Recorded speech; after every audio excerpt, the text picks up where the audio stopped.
Hello, welcome back to my channel कोड24। मैं हूं सादिक और मैं आज आप लोगों के साथ डिस्कस करने वाला हूं सी प्रोग्रामिंग के रिकर्सिव फंक्शंस के बारे में। तो दोस्तों, रिकर्सिव फंक्शंस बहुत ही इंपॉर्टेंट फंक्शंस होता है सी प्रोग्रामिंग पे। ये बहुत कॉन्सेप्चुअल होता है, तो इसको अगर आप लोगों को समझना है तो इस वीडियो को लास्ट तक देखना है, बहुत अच्छा से देखना है, ताकि इसी रिकर्सिव फंक्शंस को लेके कोई भी मन में आप लोगों का डाउट ना रहे। तो दोस्तों, वीडियो शुरू करने से पहले मैं आप लोगों को बोलना चाहूँगा कि अगर आप लोगों ने इस प्लेलिस्ट को अभी तक एक्सेस नहीं किया है तो इस प्लेलिस्ट को एक्सेस कर लीजिए। इसमें मैंने बिगिनर फ्रेंडली सी प्रोग्रामिंग का कोर्स बना के रखा है। अगर आप लोग इस कोर्स को देखते हो तो सी प्रोग्रामिंग पे बहुत ईजिली आप लोग मास्टर कर सकते हो। तो दोस्तों, रिकर्सिव फंक्शन जो है ये बहुत कंसेप्चुअल है, इसीलिए बहुत लोग सी प्रोग्रामिंग को बहुत अच्छी तरीके से जानता है लेकिन रिकर्सिव फंक्शंस को यूज़ नहीं करता है क्योंकि ये थोड़ा कन्फ्यूजिंग होता है। तो इसीलिए मैं आप लोगों का कन्फ्यूजिंग इस वीडियो में क्लियर करने वाला हूँ। तो दोस्तों, रिकर्सिव फंक्शंस को यूज़ करने से पहले मैं आप लोगों को बोलना चाहता हूँ रिकर्सिव फंक्शंस होता क्या है, तो इसको हम लोग क्यों रिकर्सिव बोलते हैं। तो अगर हम लोग कोई भी फंक्शंस के अंदर उसी फंक्शन को कॉल करते हैं तो दोस्तों उसी को रिकर्सिव फंक्शंस बोला जाता है। तो इसको हम लोग अच्छा से समझते हैं। चलिए हम लोग चलते हैं व्हाइट बोर्ड पे एंड वहीं पे हम लोग इसको अच्छा से समझते हैं। तो दोस्तों, हमने अभी तक जो फंक्शंस का सफ़र था हमारा, वहाँ पे हम लोग ने फंक्शंस को कैसे यूज़ किया था। जैसे पहले हम लोग ने क्या किया, यहाँ पे इंट, फिर हमारा फंक्शंस को हमने यहाँ पे डिक्लेयर कर दिया था। ओके, उसके बाद फिर हमारा इंट मेन था जिसके अंदर हमने क्या किया था, फंक्शन को कॉल किया था। ओके, फंक्शन को कॉल किया था, फिर हमारा इंट मेन ख़त्म हो गया था एंड नीचे हम लोग क्या किया था, फंक्शन को फिर डिफाइन किया था। ठीक है, यहाँ पे हम लोग ने फंक्शन को डिफाइन किया था एंड फंक्शन का जो भी लॉजिक था इसके अंदर हम लोग लिख रहे थे। तो यहाँ पे काम कैसे कर रहा था, यहाँ पे हम लोगों ने डिक्लेयर कर दिया था इफ़ इंट मेन जो है दोस्तों ये एक ही बार चलता है। ठीक है, तो एक बार ऊपर से नीचे जब ये चल रहा था तो फंक्शंस हमारा एग्जीक्यूट हो रहा था। यहाँ पे फंक्शंस यहाँ पे आ गया था, तो फंक्शंस का जो भी काम है यहाँ से ये उठा रहा था। ओके, यहाँ पे आ गया, फिर ये सारा कुछ ऑपरेट हो गया, फिर घूम के रिटर्न कुछ था हमारा, तो रिटर्न करके फिर फंक्शंस पे चला गया एंड नीचे फिर हमारा एग्जीक्यूट हो गया, फिर हमारा जो प्रोग्राम था ये ख़त्म हो गया। ठीक है, तो ये था नॉर्मल हमारा फंक्शंस का काम। लेकिन यहाँ पे जो रिकर्सिव फंक्शंस होता क्या है दोस्तों, रिकर्सिव फंक्शंस में हम लोग एक फंक्शन के अंदर उसी फंक्शंस को कॉल करने वाला है। तो ये काम कैसे करेगा दोस्तों, यहाँ पे हम लोग एक फंक्शन डिफाइन करते हैं जिसका हम लोग नाम देते हैं रिकर्सिव का रेक दे देते हैं। ठीक है, REC रेक। तो इसके अंदर हम लोग कुछ वेरिएबल पास करने वाले हैं या फिर पैरामीटर पास करने वाले हैं, तो इसको हम लोग P से लिखेंगे। ओके, तो उसके बाद फिर क्या हो रहा है कि हम लोग इस फंक्शंस के अंदर जब एंट्री कर रहे हैं तो हम लोग इसी फंक्शंस को फिर से हम लोग कॉल कर रहे हैं। ठीक है, हम लोग कुछ और वेरिएबल पास कर सकते हैं इसके अंदर, लेकिन फंक्शंस वही वाला कॉल होगा। ओके, तो क्या होगा दोस्तों, देखिए यहाँ पे पहले हमारा ये जो कोड है यहाँ पे आएगा, आने के बाद ये वाला फंक्शंस हमें मिल जाएगा, उसके बाद फिर इसके अंदर चला जाएगा, अंदर जाने के बाद फिर हमारा यही वाला फंक्शंस फिर इनकाउंटर होगा, फिर क्या करेगा, ये प्रोग्राम यहाँ पे जंप करेगा।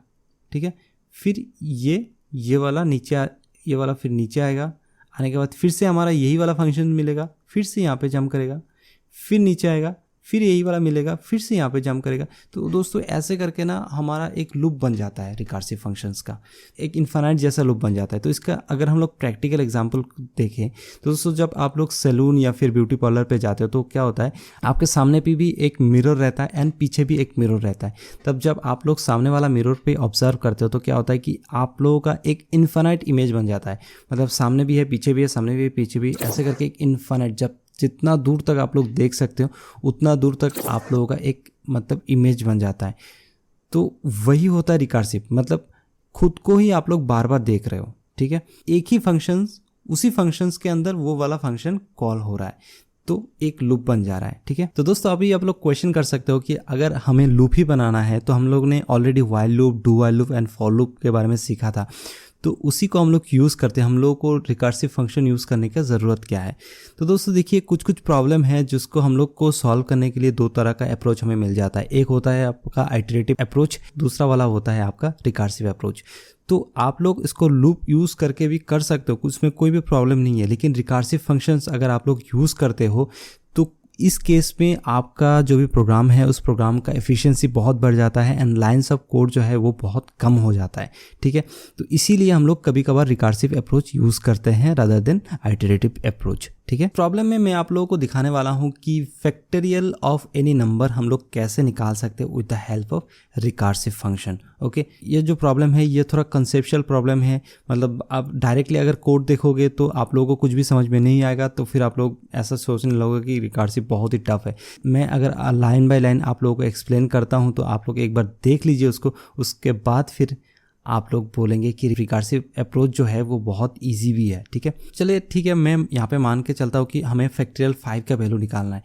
तो हम लोग जो नॉर्मल मैथमेटिक्स करते हैं वहाँ पे हम लोग फैक्टोरियल 5 का हम लोग कैसे वैल्यू निकालते हैं, तो हम लोग फैक्टोरियल 5 का वैल्यू पहले हम लोग क्या करते थे, 5 × 4 × 3 × 2 × 1, मतलब कि जब तक हमारा 1 नहीं मिल जाता है तब तक हम लोग उसको एक एक करके घटाते जाते हैं। ठीक है, मतलब n -1 n -2 ऐसे करके हम लोग तब तक चलाते हैं इसको जब तक हमारा 1 न मिल जाए। ठीक है, तो ये एक रूल है हमारा।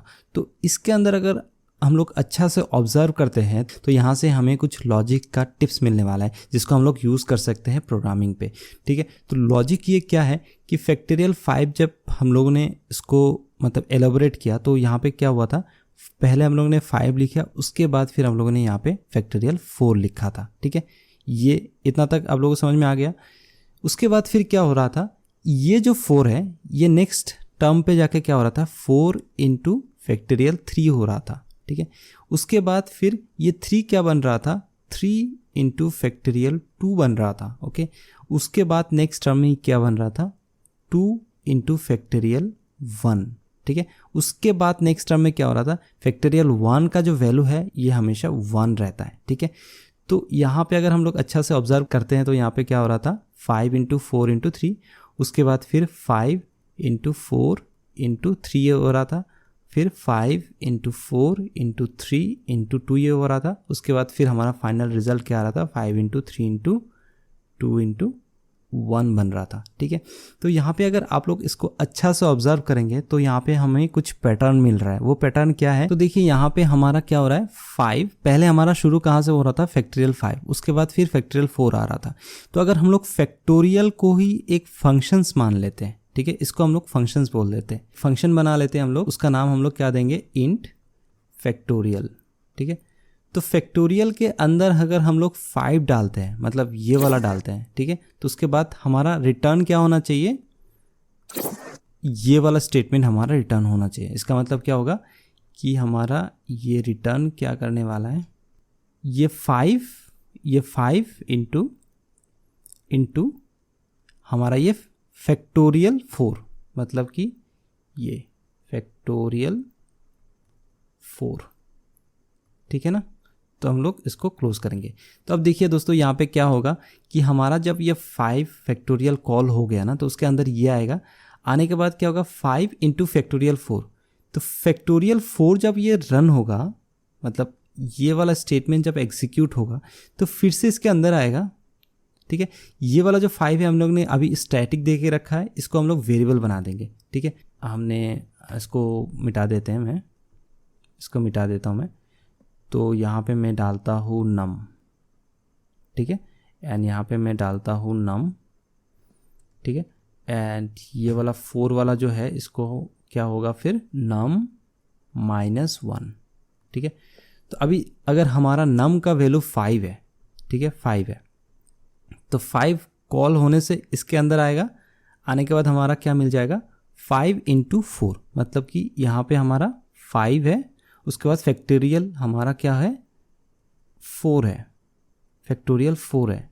तो देखिए फैक्टोरियल 4 जब कॉल होगा तो ये वाला फंक्शन फिर से कॉल हो जाएगा। ठीक है, ये वाला फंक्शन जब कॉल होगा तो हमारा रिटर्न पे क्या होगा, फिर ये 4 × फिर से फैक्टोरियल 3 बन जाएगा। ठीक है, तो अब फिर से अगर हमारा ये फैक्टोरियल 3 कॉल हुआ, मतलब ये वाला फैक्टोरियल 3 कॉल हुआ, तो फिर से ये यहाँ पे जाएगा। ओके, यहाँ पे जब जाएगा तब यहाँ पे हमारा 3 होगा, तो अब 3 फिर से ब्रेक होगा, रिटर्न क्या होगा हमारा, 3 × फैक्टोरियल 2। ओके, उसके बाद फिर हमारा ये वाला फैक्टोरियल 2 हो गया। ठीक है, फिर से ये क्या करेगा, यहाँ पे जाएगा, ये जाने के बाद फिर हमारा क्या मिल जाएगा यहाँ पे, फैक्टोरियल 2, तो फिर फैक्टोरियल 2 × फैक्टोरियल 1 बन जाएगा। ओके, अब देखिए दोस्तों, लास्ट में क्या होगा, जब ये फैक्टोरियल 1 यहाँ पे जाएगा तो ये यहाँ पे आ जाएगा। ओके, तो हम लोग क्या करेंगे, इसको 1 इंटू फैक्टोरियल 0 करते हैं। तो फैक्टोरियल 0 का जो वैल्यू है ये हमेशा 1 रहता है, तो इसको हम लोगों को इस फंक्शंस के अंदर डिफाइन करना है। कैसे डिफाइन करेंगे हम लोग इसको, यहाँ पे लिखेंगे इफ नम इक्वल टू अगर 0 हो जाता है, ठीक है, तो हम लोग क्या रिटर्न करेंगे, रिटर्न 1 करेंगे। ठीक है, तो हमारा यहाँ इस वैल्यू जो ये वाला वैल्यू है, 0 वाला जो वैल्यू है ये हमारा 1 बन जाएगा। ठीक है, ये उसके बाद फिर हमारा 1 बन जाएगा। फिर 5 मिल गया हमें, 4 मिल गया हमें, 3 मिल गया हमें, 2 मिल गया हमें, 1 मिल गया। तो ये सारा मिला के हमारा ये वाला स्टेटमेंट बन रहा है। ठीक है, तो हमें अल्टीमेटली 120 वैल्यू मिल रहा है। तो ऐसे ही दोस्तों फैक्टोरियल का काम कर रहा है। तो इसको ये थोड़ा आप लोगों को कॉम्प्लिकेटेड लग सकता है, लेकिन कोई बात नहीं दोस्तों, हम लोग कोड एडिटर पे जाएंगे एंड वहाँ पे जब हम लोग कोड करेंगे इसका तो सारा कुछ हमारा डाउट क्लियर हो जाएगा। जल्दी से चलते रैपलिट पे एंड यहाँ पे हम लोग एक नया रैपल क्रिएट कर लेते हैं जो कि होगा सी टेम्पलेट पे एंड ये जो लेक्चर है हमारा ये बन जाएगा 25। ओके, हम लोग इसको क्रिएट कर लेते हैं। तो ये हमारा क्रिएट हो गया है। चलिए हम लोग जल्दी से इसको एक फंक्शन बना लेते हैं जिसका नाम देंगे हम फैक्टोरियल।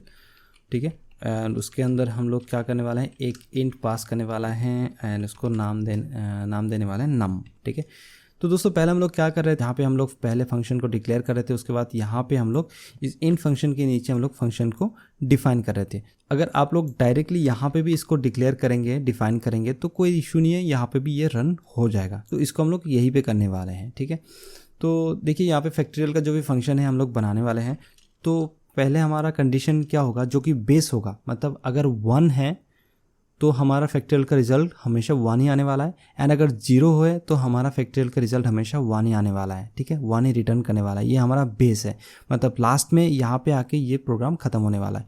तो उसको हम लोग लेंगे यहाँ पे इफ़ कंडीशन देके। ठीक है, इफ़ जो हमारा नम है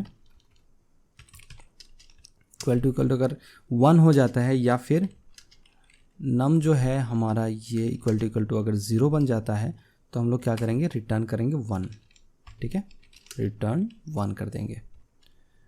अगर एल्स अगर ये वाला नहीं हुआ, मतलब 0 एंड 1 में अगर नहीं होता है, तो हम लोग क्या करेंगे, रिटर्न करेंगे हमारा जो फैक्टोरियल का फॉर्मूला है वो क्या था, नम इनटू फैक्टोरियल। ठीक है, वही वाला फंक्शन को हम लोग कॉल करने वाले हैं नम -1। ठीक है, यहाँ पे जो हम लोग कर रहे थे 5 इंटू फैक्टोरियल 4, यही वाला हम लोग यहाँ पे क्या कर रहे हैं, नम इंटू फैक्टोरियल नम -1। तो उसके बाद ये जो हम लोगों ने अभी समझाया आप लोगों को, यही वाला चीज़ होने वाला है इसके साथ। ठीक है, तो इसको हम लोग क्या करते हैं, कॉलन देके ख़त्म कर देते हैं। उसके बाद फिर हमारा ये जो फैक्टोरियल है इसको हम लोग कॉल करने वाले हैं हमारा मेन फंक्शन के अंदर। ठीक है, तो हम लोग इसको पहले हम लोग क्या करते हैं, यूज़र से एक नंबर ले लेते हैं कि आपको किस नंबर का फैक्टोरियल निकालना है, 5 या फिर 4 या फिर 2, कुछ भी। तो हम लोग उसके लिए क्या करेंगे, प्रिंटफ बनाएंगे एक। ओके, प्रिंटफ में यूज़र को हम लोग क्या बोलने वाले हैं कि enter a number two calculate factorial. ठीक है, ओके, तो इसको हम लोग देने वाले हैं ऐसे करके, फिर स्कैनएफ लगाने वाले हैं। स्कैनएफ के अंदर क्या रहेगा, %t होगा, उसके बाद फिर हमारा एड्रेस देके, एड्रेस किसका होगा, नम का होगा, राइट। तो हमारा नम यहाँ पे कैच हमने कर लिया है। उसके बाद फिर हम लोग इस फंक्शन को कॉल करने वाले हैं अभी। सॉरी, नम को हमने डिक्लेयर ही नहीं किया। ठीक है, एंटर नम इंट नम, तो ये हमारा डिक्लेयर हो गया है। अभी हम लोग प्रिंट करने वाले हैं रिज़ल्ट को। तो यहाँ पे रिज़ल्ट क्या करने वाले हैं, the factorial of %d is %d। Okay, तो पहला वाला %d क्या है, हमारा नम है। उसके बाद नेक्स्ट वाला जो %d है वो क्या है, हमारा ये फंक्शन इटसेल्फ है। तो हम लोग फंक्शन के अंदर, फैक्टोरियल फंक्शन के अंदर कौन सा वैल्यू कॉल करने वाले हैं, हमारा अभी नम का वैल्यू कॉल करने वाले हैं। तो देखिए दोस्तों यहाँ पे प्रोग्राम आप लोगों के सामने बिल्कुल सिंपल प्रोग्राम है। अगर हम लोग इसको आइटरेटिव अप्रोच से करते हैं तो क्या होता है, हमारा फॉर लूप लगाना पड़ता, फिर डिक्लेयर करना पड़ता, फिर फॉर को कितना बार घुमाना पड़ता, ये सारा कुछ होता। लेकिन अगर हम लोग इसको रिकर्सिव से करते हैं तो सिर्फ आपका एक लाइन का प्रोग्राम है यहाँ पे। तो फंक्शंस हमने बना दिया है, सिर्फ 4 या फिर 5 लाइन का प्रोग्राम है, तो हमारा फंक्शंस यहाँ पे बन गया है। ठीक है, तो हमारा आई गेस प्रोग्राम भी यहाँ पे ख़त्म हो गया है। तो चलिए इसको अगर रन करके देखते हैं तो हमारा क्या आता है आउटपुट। तो यहाँ पे क्या आ रहा है कि enter a number two calculate factorial. चलो हम लोग पहले 5 ही डाल देते हैं। तो 5 डालने के बाद एंटर प्रेस करते हैं तो हमारा क्या आ रहा है, द फैक्टोरियल ऑफ 5 इज़ 120। तो दोस्तों देखिए फिर से हम लोग इसको रन करेंगे, फिर हम लोग क्या वैल्यू देने वाला है, यहाँ पे 0 देने वाला है। ठीक है, तो 0 जब हम लोग प्रेस करते हैं तो फैक्टोरियल ऑफ 0 इज़ 1। तो हमारा ये वाला केस पे आ रहा है, मतलब अगर 0 है तो फिर 1 बन जाएगा, 1 भी दे देंगे फिर भी हमारा 1 होगा। अगर हम लोग 2 देते हैं तो क्या होगा, 2 × 1 हमारा 2 आना चाहिए। ठीक है, सॉरी हमने कुछ ज़्यादा वैल्यू दे दिया तो ये मेमोरी से बाहर हो गया, तो इसलिए ये माइनस कुछ गार्बेज वैल्यू आ गया यहाँ पे। तो हम लोग क्या करेंगे, यहाँ पे सिर्फ 2 ही देने वाले हैं, तो हमने 2 दे दिया इसको। तो देखिए यहाँ पे हमारा 2 का जो फैक्टोरियल वैल्यू है ये 2 ही आ रहा है। ठीक है, फिर मैं एक बार एक शॉर्ट रिव्यू आप लोगों को बोल देता हूँ कि मैंने जो 2 दिया, जो 2 है ये वाला इफ़ पे नहीं आया, ये एल्स वाला कंडीशन पे आ गया है, एंड नम जो है हमारा 2 बन जाएगा। उसके बाद फिर फैक्टोरियल 2 - 1 मतलब कि फैक्टोरियल 1 बन जाएगा। ठीक है, तो 2 × फिर जब ये नेक्स्ट टाइम फिर से इस फंक्शन को रन करेगा, मतलब यहाँ पे आएगा, तो हमारा नम का वैल्यू जो है 1 बन जाएगा। फिर 1 यहाँ पे आएगा तो रिटर्न 1 ही होगा। ठीक है, तो फिर हमारा 2 × 1 रिजल्ट जो है हमारा 2 बन जाएगा। ठीक है, ये क्विक रिव्यू है। तो होपफुली ये वीडियो आप लोगों को समझ में आ गया होगा। एंड कोई भी डाउट रहेगा दोस्तों तो आप लोगों के लिए कमेंट बॉक्स खुला है, तो कमेंट बॉक्स पे जाके आप लोग अपना डाउट बोल सकते हैं, तो मैं हर एक डाउट को क्लियर करने वाला हूँ। तो दोस्तों वीडियो अच्छा लगे तो वीडियो को लाइक, शेयर एंड सब्सक्राइब जरूर कीजिएगा। तो मिलते हैं फिर अगली वीडियो में। Till then this is Sadiq signing of.